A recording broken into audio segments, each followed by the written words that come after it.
Good evening, and welcome back to Sitting Down a Snowy Laneway podcast. Today's episode is about The Country Doctor by Franz Kafka. I was in a great predicament. An urgent trip lay ahead of me. A dangerously ill patient awaited me in a village 10 leagues away. A heavy blizzard filled the vast space between me and him. I did have a wagon, lightweight, with large wheels, just the right kind of wagon for our country roads. Bundled up in my fur coat, holding my instrument bag, I stood in the courtyard, ready to travel. But the horse was lacking. The horse, my own horse, had died the previous night because of its overexertion in this icy winter. My housemaid was now running around the village, trying to borrow a horse, but it was hopeless, I knew it, and covering up with more and more snow, becoming more and more immobile, I stood there, forlorn. My maid appeared at the gate, alone, swinging the lantern. Naturally, who would lend someone a horse at such a time for such a trip? I strode back across the courtyard. I could think of no solution. Confused, tormented, I kicked the brittle door of the pigsty, which had not been used in years. The door opened, banging to and fro on its hinges. Warmth and aroma emerged, as if from horses. A dim stable lantern swayed inside on a rope. A man, cowering in the low shed, exposed his open, blue-eyed face.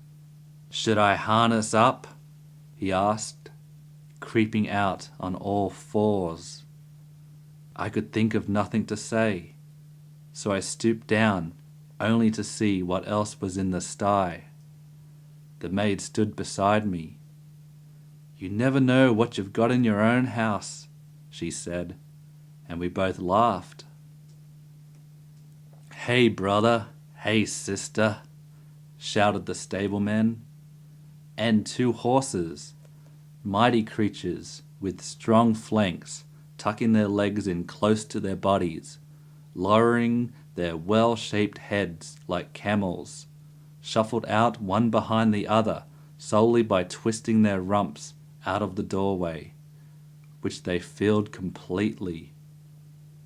But then they promptly stood upright on high legs with densely steaming bodies.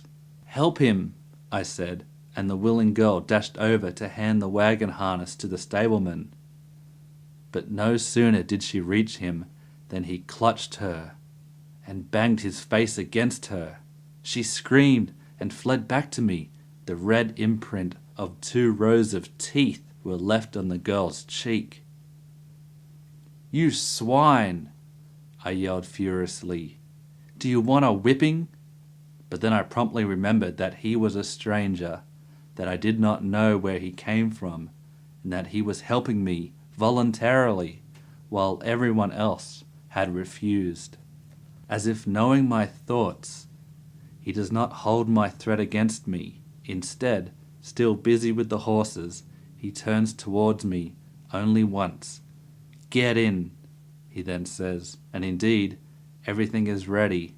I have never, I note to myself, ridden with such a beautiful pair of horses, and I get in cheerfully. "But I'm driving," I tell him. "You don't know the way."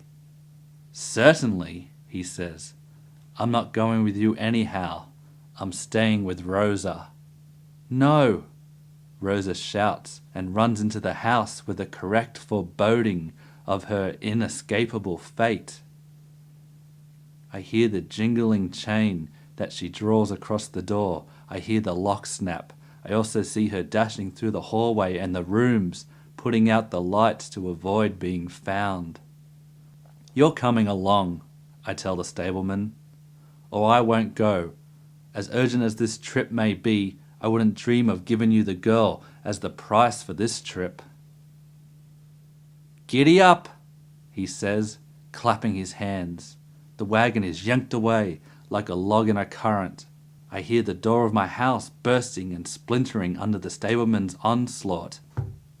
Then my eyes and ears are filled with a roar that penetrates equally to all of my senses. But even that lasts only a moment, for as if my patient's farmyard opened up right in front of my gates, I am already there. The horses stand calmly, the snow has stopped falling, moonlight all around. My patient's parents hurry out of the house, his sister behind them. They practically lift me from the wagon. I glean nothing from their confused chatter. The air in the sick room is almost unbreathable. The neglected hearth oven is smoking. I will push open the window, but first I want to look at the patient. Gaunt, no fever, not cold, not warm, with vacant eyes, shirtless, the boy heaves himself up under the featherbed, clings to my neck, whispers into my ear, "Doctor, let me die." I peer around. No one has heard it. The parents stand mute, leaning forward, waiting for my verdict. The sister has brought a chair for my bag. I open my bag and search through my instruments. The boy keeps groping for me from the bed to remind me of his plea. I take hold of some pincers, check them in the candlelight, and put them down again. Yes, I think, blasphemously. In such cases, the gods help, sending the missing horse, adding a second one because of the urgency, bestowing the stable boy on top of everything else. Only now do I think of Rosa. What do I do? How can I rescue her? How can I get her out from under that stable boy? 10 leagues away, uncontrollable horses in front of my wagon? These horses, which have now somehow loosened their reins, pushed open the windows, I don't know how. From the outside, each has stuck its head through a window and, undaunted by the family's shrieks, they gape at the patient. I'm driving home right now, I think, as if the horses were asking me to travel. But the sister believes I am dazed by the heat, and so I put up with her removing my fur coat. A glass of rum is set down for me. The old man pats me on the back. The sacrifice of his treasure justifies this familiarity. I shake my head. I feel nauseated within the narrow circle of the old man's thoughts. That is the only reason why I refuse to drink. The mother stands by the bed, luring me over. I obey, and while a horse neighs loudly towards the ceiling, I place my head on the boy's chest, and he shudders under my wet beard. It confirms what I know. The boy is healthy. His circulation a bit poor. He is saturated with coffee by the worried mother, but healthy, and it would be best to kick him out of bed. I am no do-gooder, and so I let him lie. I am employed by the district and perform my responsibility thoroughly, almost overdoing it. Though badly paid, I am generous and helpful with the poor.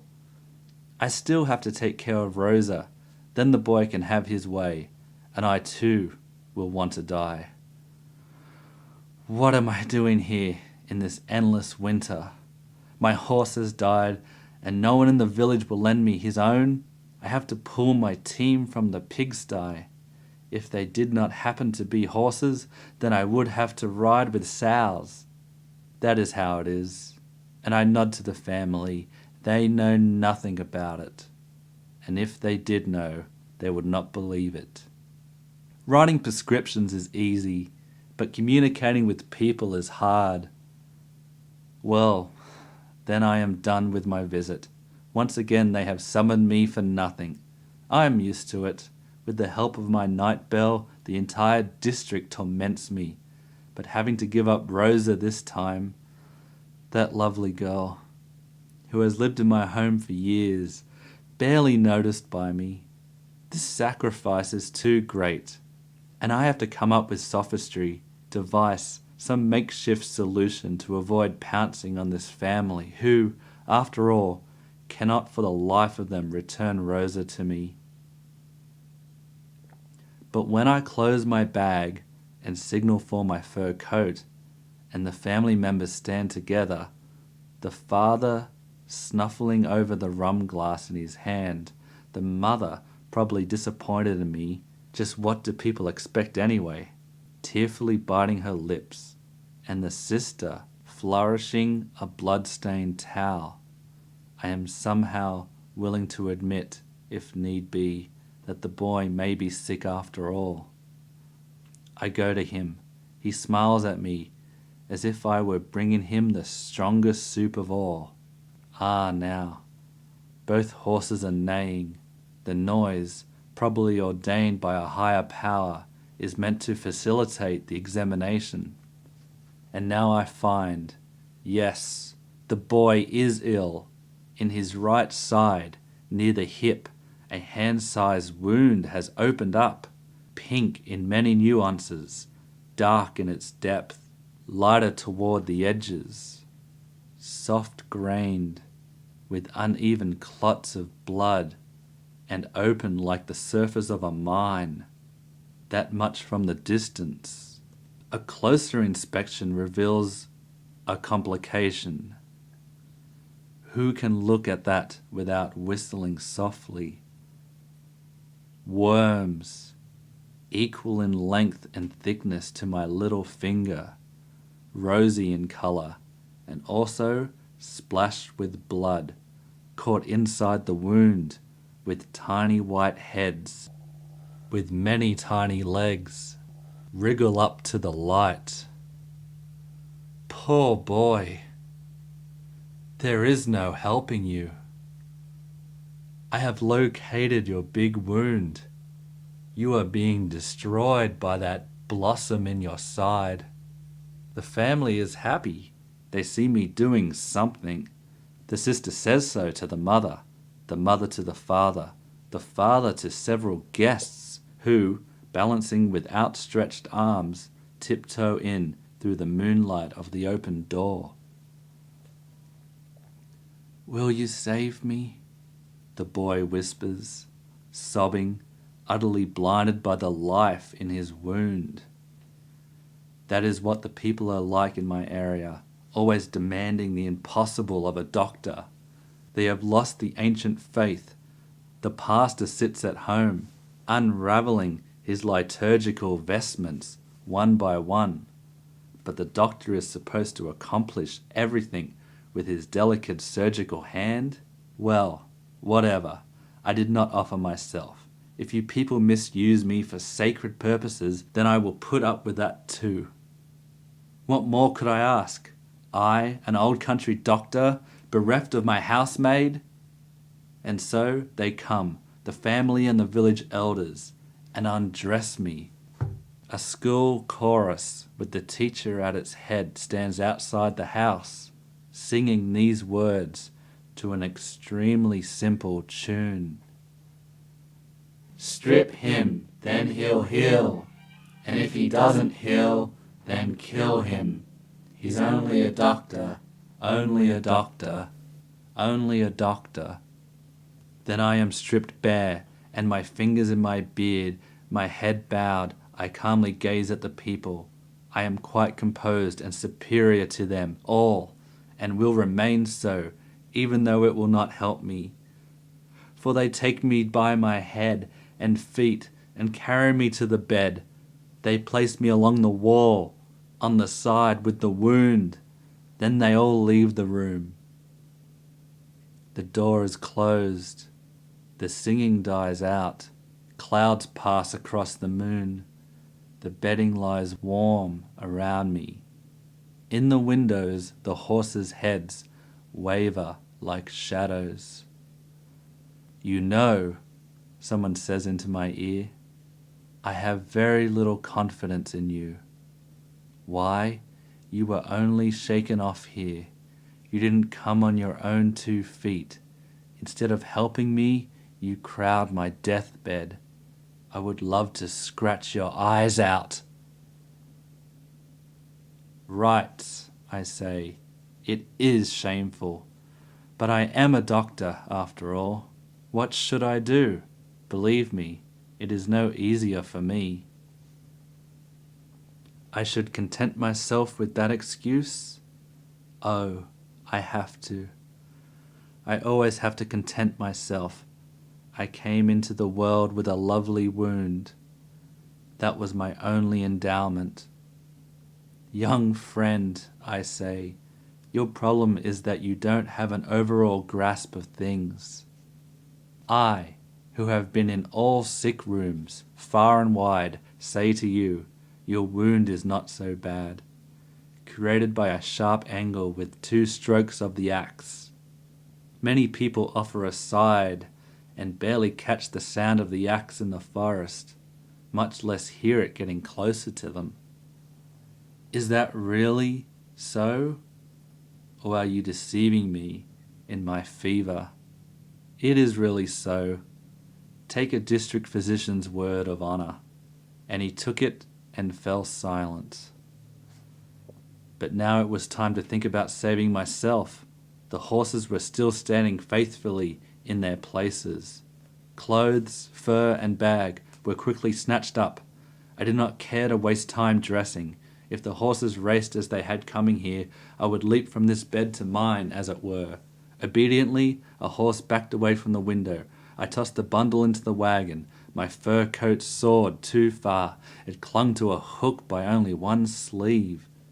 Good enough. I swung myself onto the horse, the reins loosely trailing behind, 1 horse barely tied to the other, the wagon bumbling behind them. The fur was the last thing on the snow. Giddy up, I said, and the movement was not lively. Slowly, like old men, we moved through snowy wasteland for a long, long time. We could hear the new but defective singing of the children. Cheer up, all you patients. The doctor has been Placed in your bed. Never will I come home at this rate. My flourishing practice is doomed. A successor robs me, but to no avail, for he cannot replace me. The disgusting stableman rages in my home. Rosa is his victim. I refuse to picture it.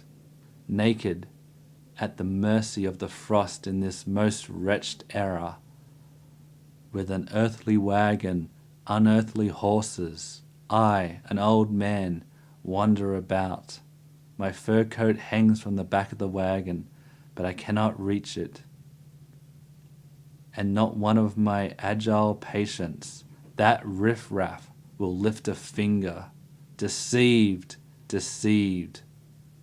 Once you have responded to the false alarm of the night bell, it can never be made good.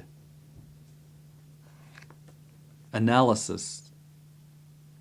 A Country Doctor by Franz Kafka was written 100 years ago.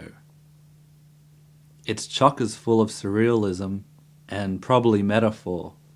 What I initially took away from the Doctor's plight is that his internal turmoil is brought on from society's faith in medicine rather than the old way of putting faith in God. Doctors are now miracle makers. But also, he probably is suffering hypothermia from frostbite and is imagining or misinterpreting vast portions of the events here. I don't know. I think he is in love with Rosa and is filled with guilt that he put his Hippocratical oath before her and allows himself to be manipulated as a tool by everyone, even the horses. The author, Franz Kafka, was born in Prague in 1883. a while back now. He was 34 when he wrote this. He wrote this in German. The version I read was translated into English by Joachim Neurogroschel, so thanks. Do you remember the introduction to this video? The Country Doctor by Franz Kafka. That was YouTuber Chase Melendez. He talked about this story while video replying to a troll film critic named Confused Matthew in regards to 2001 A Space Odyssey. Roll it. 2001 attempts to address the existential crisis inherent in our consciousness. For instance, a psychological study published in the September 2009 issue of the Journal of Psychological Science, entitled "Reading a Book by Franz Kafka or Watching a Film by Director David Lynch Could Make You Smarter." According to the research by psychologists, exposure to surrealism in, say, Kafka's The Country Doctor or Lynch's Blue Velvet enhances cognitive mechanisms that oversee implicit learning functions. So the existentialism in this story can make you much smarterer. Chase is no longer with us. One of his last videos was ironically entitled "Rumors of Chase's Death Greatly Exaggerated," a paraphrase of a Sherlock Holmes quote. In it, he mentions that he is rather worried about his father, who has begun dating a terrible woman who he fears is a black widow. Now, the turmoil going on both sides of my family right now has been overwhelming, to say the least. My father started dating this woman, and without going into too much detail, let's just say that the woman he's dating is quite possibly a black widow. A black widow is a lady who preys on typically older men for their money, and they end up dead.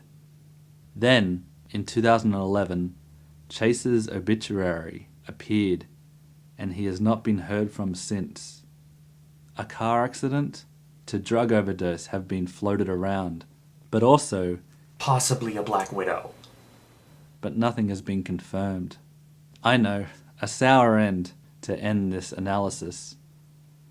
But he gave me the idea to read A Country Doctor, so I thought it only fair to mention him. In yet another video, it looks like Chase was an atheist who may not have believed in an afterlife. Atheists, why live? Why is life worth living? What we're really talking about here is meaning, but meaning is not intrinsic to reality. We describe the world around us in terms of meaning so that we can better survive.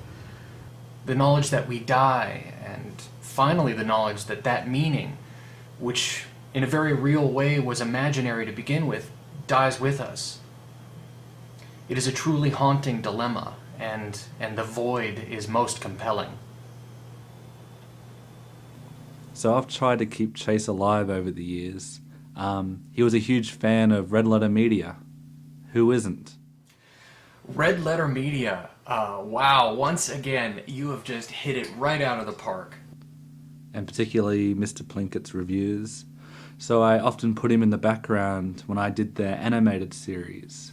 Remember that? I don't. Won't you come in for some hot coffee?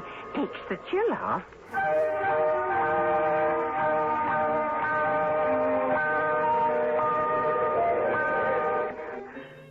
It's always good giving an afterlife to someone who doesn't believe in one. Rest in peace, Chase.